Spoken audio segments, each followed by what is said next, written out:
एक ऐसा कीट है जो आपकी आंखों से आपको दिखता नहीं, लेकिन आपकी फसल में 50% जो है नुकसान करता है। हम दोस्तों इस कीटक के बारे में A to Z जानकारी लेने वाले, उसकी लाइफ साइकिल, क्या नुकसान करता है, कैसे कंट्रोल करना है, बायोलॉजिकल कैसे, केमिकल कैसे, मेथड कैसा, सब कुछ दोस्तों जब आपके फसल के ऊपर आ जाता है तो वो कैसे दिखने लगता है। हमारी पत्तियां हल्की हल्की पीली हो जाती है, ऊपर की तरफ मुड़ जाती है पूरी की पूरी, और हमारी पूरी फसल खराब हो जाती है। कौन कौन से फसलों में ये आता है? लंबी वाली मिर्च हुई, शिमला मिर्च हुई, टमाटर हुआ, बैंगन हुआ, आम हुआ, अंगूर हुआ। फूल में अगर देखा जाए तो जरबेरा, कार्निशन, मैरीगोल्ड। हम धुआंधार दवाइयों का स्प्रे करते हैं और उससे क्या होता है, कीड़ों के अंदर एक रेजिस्टेंट तैयार हो जाता है। ये मेरे हाथ में है ट्रैप्स, तो ये मॉनिटरिंग का भी काम करेंगे और कंट्रोल का भी काम करेंगे। ऐसी फ्रेश क्रॉप आपको दिखानी है और हेल्दी क्रॉप रखनी है तो आपको केमिकल्स के बारे में सीखना पड़ेगा, बैक्टीरिया के बारे में सीखना पड़ेगा, प्रैक्टिसेस है, कल्चरल प्रैक्टिसेस, उसके बारे में ध्यान देना पड़ेगा, ट्रैप्स है उसके बारे में भी देखना पड़ेगा। क्या आपकी फसल ऊपर की तरफ मुड़ रही है? क्या आपकी फसल नीचे की तरफ मुड़ रही है? आपकी फसल में अच्छा खासा उत्पादन नहीं आ रहा है, आपकी फसल की ग्रोथ नहीं हो रही है, आपकी फसल लंबे समय तक नहीं चल रही है, आपको लगता है कि आपकी फसल में वायरस जैसा कुछ दिख रहा है, तो दोस्तों ये सारी चीजों की एक ही वजह है। एक ऐसा कीट है जो आपकी आंखों से आपको दिखता नहीं, लेकिन आपकी फसल में 50% जो है नुकसान करता है। कई दफा मैंने देखा है 100% ये नुकसान करता है। मेरा पर्सनल एक्सपीरियंस है दोस्तों, जब मैंने खेती को शुरुआत की थी तो इस कीटक ने मुझे बहुत परेशान किया था। कंट्रोल में मेरा बहुत खर्चा होता था, आपका भी होता होगा, लेकिन अब ऐसा नहीं होगा क्योंकि हम दोस्तों इस कीटक के बारे में A to Z जानकारी लेने वाले। तो ये कीटक कौन सा है? तो ये है दोस्तों थ्रिप्स। जी हाँ, तो थ्रिप्स के बारे में हम पूरी जानकारी लेने वाले। इसको कैसे कंट्रोल करते हैं, इसके कैसे क्या लक्षण है, बायोलॉजिकल कंट्रोल क्या है, केमिकल कंट्रोल क्या है, कल्चरल प्रैक्टिस क्या है, बहुत ही डीप जाने वाले। और इस कीट के बारे में मैं आपको A to Z जानकारी देने वाला हूं। ये थ्रिप्स ना बहुत ही अलग अलग कलर का होता है, ब्लैक होता है, व्हाइट होता है, येलो होता है, सब आपको पता चलेगा इसके बारे में दोस्तों। तो प्लीज इस वीडियो को पूरा देखिएगा। और एक जरूरी चीज आपको बताने की, हमने डिसीज और पेस्ट की सीरीज स्टार्ट की है और उसका ये पहला पार्ट है थ्रिप्स का, और इसमें आपको बहुत रोगों के बारे में, बहुत कीटकों के बारे में जानकारी मिलने वाली है। तो दोस्तों मैं हूं संतोष और स्वागत है आपका इंडियन फार्मर चैनल में। हमारे चैनल को 6 साल कंप्लीट हो चुके हैं दोस्तों। अभी तक जिस किसी ने भी सब्सक्राइब नहीं किया तो प्लीज चैनल को सब्सक्राइब कीजिए और बेल आइकॉन भी जरूर दबाइएगा। अभी दोस्तों मैं हरी मिर्च के फार्म पे खड़ा हूं और यहाँ पे थ्रिप्स का बहुत ही ज्यादा अटैक है। इसको कैसे कंट्रोल करना है ये डिटेल में मैं बताने वाला हूं, लेकिन सबसे पहले हम जानते हैं इसका इतिहास क्या है। 20वीं सदी में ये बहुत ही ज्यादा प्रकोप करने लगा थ्रिप्स। उसके बाद हमारे जो वैज्ञानिक है उन्होंने रिसर्च करना स्टार्ट किया, इसका जीवन चक्र क्या है, इसके ऊपर कंट्रोल कैसे करना है। और एक चीज जरूरी किया है कि ये कीटक जो है धीरे धीरे जमाने के अनुसार बदलते गए। जैसे कि ये कीटों के कलर अलग अलग है, जैसे कि ब्लैक थ्रिप्स है, व्हाइट थ्रिप्स है, रेड थ्रिप्स है, येलो थ्रिप्स है, ऐसे अलग अलग है। और आने वाले समय में पता नहीं और कौन कौन से कलर के ये म्यूटेशन होके हो जाएंगे, लेकिन हमें तैयार रहना है, इसके बारे में सारी जानकारी हमें होनी चाहिए। अब हम जानते हैं इस कीट को कैसे पहचानना है, और जब आपके फसल के ऊपर आ जाता है तो वो कैसे दिखने लगता है, यानी कि उसके लक्षण भी क्या होते हैं वो भी हम जानते हैं। तो सिंपल है, हर किसान के पास ये मैग्नीफायर होना चाहिए। आपके यहाँ पे इसको क्या बोलते हैं कमेंट सेक्शन में आप मुझे जरूर बताइएगा। दोस्तों थ्रिप्स एक रस चूसक कीट है, इसका साइंटिफिक नेम है थाइसैनोप्टेरा।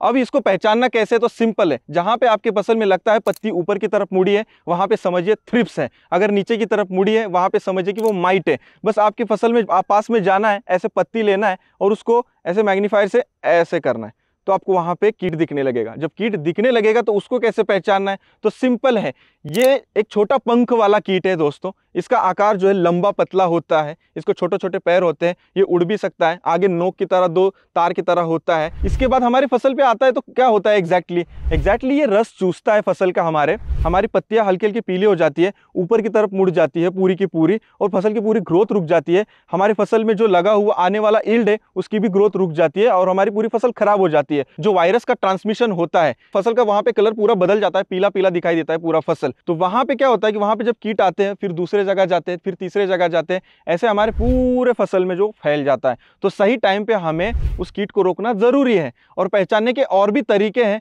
वो मैं आपको ट्रैप वाले सेक्शन में आगे चल के बताता हूं। थ्रिप्स को फूल कीड़े भी कहा जाता है। अब इसका प्रसार कैसे होता है तो उसके बारे में हम जानते हैं। इसका प्रसार ज्यादातर वातावरण जब अनुकूल नहीं रहता है, यानी कि वातावरण में अप्स एंड डाउन्स रहता है, वातावरण ह्यूमिड रहता है, अचानक से बहुत ज्यादा धूप आती है, फिर बारिश आती है, तो उस टाइम पे ये फूल कीड़े यानी कि थ्रिप्स बहुत तेजी से बढ़ते हैं। दूसरी चीज क्या है कि हम सोचते नहीं कि कि देखते नहीं, समझते नहीं कि हमारे फसल में थ्रिप्स है या कौन से कीड़े हैं। हम धुआंधार दवाइयों का स्प्रे करते हैं और उससे क्या होता है, कीड़ों के अंदर एक रेजिस्टेंट तैयार हो जाता है, यानी कि वो कीड़े उस दवाई को सहने लगते हैं। एक ही दवा जब हम बार बार स्प्रे करते हैं तो हमें दवा भी चेंज करनी होती है। हमें समझना जरूरी है कि थ्रिप्स होता कैसा और उसके बाद उसके ऊपर निवारण करना है, तब जाके हम इसका प्रसार रोक सकते हैं। तीसरी चीज क्या है कि हम एक ही फसल बार बार एक ही जगह पे लगाते हैं, ये भी एक वजह होती है कि थ्रिप्स यहाँ पे कंट्रोल नहीं होता है, बढ़ता ही जाता है। चौथा चीज क्या है कि हम बहुत सारी एक जगह पे फसलें लगा देते हैं, वहां पे थ्रिप्स को जो है खाने के लिए बहुत सारी चीजें हो जाती है, तो वहां भी ये थ्रिप्स बहुत ज्यादा बढ़ता है। एक और पांचवी चीज ये है कि हम न्यूट्रिशन अच्छे से नहीं करते, हमारी पत्तियां मोटी मोटी नहीं हो जाती है फसलों की, और फसल की पत्ती मोटी नहीं होती तो थ्रिप्स का अटैक वहां पे बहुत ज्यादा होता है और वहां पे थ्रिप्स का प्रसार तेजी से होता है। अगर हमारी फसल की पत्तियां मोटी होंगी तो वहां पे थ्रिप्स कुछ खा नहीं पाएगा और भूखा ही वहां पे मर जाएगा। अब एक जरूरी बात यह है कि दोस्तों कौन कौन से फसलों में ये थ्रिप्स आता है। लंबी वाली मिर्च हुई, शिमला मिर्च हुई, टमाटर हुआ, बैंगन हुआ, आम हुआ, अंगूर हुआ, फूल में अगर देखा जाए तो जरबेरा, कार्निशन, मैरीगोल्ड, बहुत सारे जवार है, धान है, बहुत सारे फसलों में दोस्तों थ्रिप्स परेशान करता है। लगभग मैंने देखा है कि मेरा अनुभव है, जहां पे भी मैं जाता हूं वहां पे मुझे थ्रिप्स तो दिखता ही दिखता है। तो इसको कंट्रोल करना बहुत ही ज्यादा जरूरी है दोस्तों, आने वाले समय में तो हमारा ये बहुत नुकसान कर सकता है। ये मेरी शिमला मिर्च की फसल है और इसमें थ्रिप्स का थोड़ा भी प्रकोप नहीं है, क्योंकि मैं थ्रिप्स के बारे में अच्छे तरीके से जानता हूं, थ्रिप्स की लाइफ साइकिल क्या है वो भी अच्छे तरीके से जानता हूं। आपको भी जानना ये बहुत ज्यादा जरूरी है, तो मैं आपको थ्रिप्स की लाइफ साइकिल बताता हूं। सबसे पहले थ्रिप्स की मादा जो होती है, जिसमें पंख होते हैं, उड़ते उड़ते आपके फसल के ऊपर आती है, पत्तियों के या पत्तियों के पीछे या फूल के अंदर अंडा डालती है। अंडा हल्के सफेद रंग के होते हैं, बहुत ही छोटे होते हैं, जो दिखाई नहीं देते। अंडों की अवस्था 5 से 10 दिन की हो सकती है। उसके बाद जो है ये लार्वा अवस्था में जाता है, जो कि first instar larva, second instar larva, ऐसे 2 स्टेज होते हैं। लार्वा जो है इसकी भी अवस्था जो है 5 से 10 दिन की हो सकती है। ये लार्वा हमारे फसल में जो है रस चूसते हैं और रस चूसने के बाद ये फिर बड़े हो जाते हैं। उसके बाद ये लार्वा प्री पूपा अवस्था यानी कि कोशावस्था में जाते हैं, फिर पूपा अवस्था में, पूरे तरीके से कोशावस्था में जाते हैं। कई दिनों तक ये कोशावस्था रहती है। कोशावस्था से फिर जो है अडल्ट थ्रिप्स उसमें से बाहर निकलते हैं, जिसमें पंख होते हैं, वो उड़ सकते हैं। इस तरीके से दोस्तों ये 6 अवस्था में इसकी लाइफ साइकिल घूमती रहती है। और ये पतंग जब अडल्ट अवस्था में पूपा से बाहर निकलते फिर से हमारे फसलों के ऊपर आते हैं और अंडे डालते हैं। और ये अडल्ट थ्रिप्स जो है कई हफ्तों या कई महीना तक जिंदा रहते हैं और ये बहुत ही तेजी से लाइफ साइकिल हमारे फसल के ऊपर घुमाते हैं और जल्दी जल्दी थ्रिप्स तैयार होते हैं और हमारे फसल में बहुत ही नुकसान करते हैं। और इनके में कलर अलग अलग हो सकते हैं, ये बार बार इसलिए बता रहा हूं क्योंकि आपको पहचानना दोस्तों बहुत ज्यादा जरूरी है। तो चलिए अब जानते हैं इसके ऊपर कंट्रोल कैसे करना है। आप सभी को मेरा एक सवाल है, आपके खेत में अभी कौन सी फसल है और आपको क्या थ्रिप्स परेशान कर रहा है क्या, और कर भी रहा है तो कौन से कलर का थ्रिप्स है, ब्लैक थ्रिप्स है, येलो थ्रिप्स है, व्हाइट थ्रिप्स है, कमेंट करके आप मुझे जरूर बताइएगा। मैं आपको कंट्रोल में सबसे पहले आपको बताता हूं कल्चरल प्रैक्टिस, यानी कि वो क्या होता है। बहुत ही सिंपल है, आपको पहले तो क्रॉप रोटेशन लेना है। एक ही क्रॉप बार बार एक ही खेत में लेंगे तो आपको थ्रिप्स वहां पे बहुत ज्यादा परेशान करेगा, क्योंकि थ्रिप्स वहां पे बहुत फास्ट ग्रो होगा। आपको जो है क्रॉप का रोटेशन लेना है। दूसरी चीज, जब क्रॉप खत्म हो जाती है तो खेत को काफी टाइम तक आप खुला रखेंगे तो वहां पे थ्रिप्स को खाने के लिए कुछ रहेगा नहीं, तो थ्रिप्स वहां पे तैयार ही नहीं होंगे। तीसरी चीज क्या है कि जो आप न्यूट्रिशन कर रहे हैं वो अगर अच्छा करेंगे तो आपकी पत्ती ऐसे हार्ड डार्क हो जाएगी और इसके ऊपर थ्रिप्स अटैक नहीं कर पाएगा। पत्ती जब खा ही नहीं पाएगी तो वैसे ही भूखी मर जाएगी। तो आपको हमेशा देखना है कि आपकी फसल ऐसे मुलायम, नाजुक, कोमल नहीं रहनी चाहिए, वो हार्ड रहनी चाहिए। यानी कि न्यूट्रिशन अगर आप अच्छा करते तो वह तभी वो पॉसिबल है। अगर आप इरिगेशन अच्छा करते तो तभी अच्छी फसल आपकी आएगी, वो पॉसिबल है। तो ये बारीक बारीक चीजें आपको बहुत ध्यान देनी है। इसके बाद दोस्तों जो आप मल्चिंग पेपर बिछाते हैं ना, ये बहुत ही इंपॉर्टेंट रोल प्ले करता है। अगर मल्चिंग पेपर नहीं बिछाते तो वहां पे भी थ्रिप्स अटैक जो है थोड़ा सा ज्यादा दिखाई देता है। ये मेरा पर्सनल अनुभव मैं बता रहा हूं, वैसे तो ये कहीं पे लिखा नहीं है, लेकिन मैंने देखा है बिना मल्चिंग के पेपर के जो फसल होती है वहां पे बहुत तेजी से थ्रिप्स आता है और वो फसल खराब हो जाती है। अब एक जरूरी चीज बताता हूं, ये मेरे हाथ में है ट्रैप्स, इसको सापड़े बोलते हैं, चिकट सापड़े बोलते हैं। ये मेरे हाथ में येलो है, इसमें ब्लू है, ये व्हाइट है। अगर ये आप खेत में ऐसे टांग देते हैं तो ये मॉनिटरिंग का भी काम करेंगे और कंट्रोल का भी काम करेंगे। दोस्तों अगर 1 एकड़ में ऐसे 20-30 येलो, 20-30 ब्लू और 20-30 व्हाइट लगा देते हैं क्रॉस में सारे खेत में, तो इसके ऊपर जो है थ्रिप्स चिपक जाएगा और चिपक जाने के बाद आपको पता चलेगा कि आपके खेत में इसका अटैक कितना है और उसके हिसाब से आप आगे दवा से छिड़काव भी कर सकते हैं। इसमें चिपक जाने के बाद आपको कंट्रोल भी मिल जाएगा। तो ये बहुत ही सस्ते में आता है, 200-300 रुपए में आपका लगभग 1 एकड़ का काम हो जाएगा। मैं कहता हूँ 500 रुपए भी गया तो कोई गल नहीं है, क्योंकि 1 एकड़ में आपको बहुत ही कंट्रोल इससे मिल जाएगा।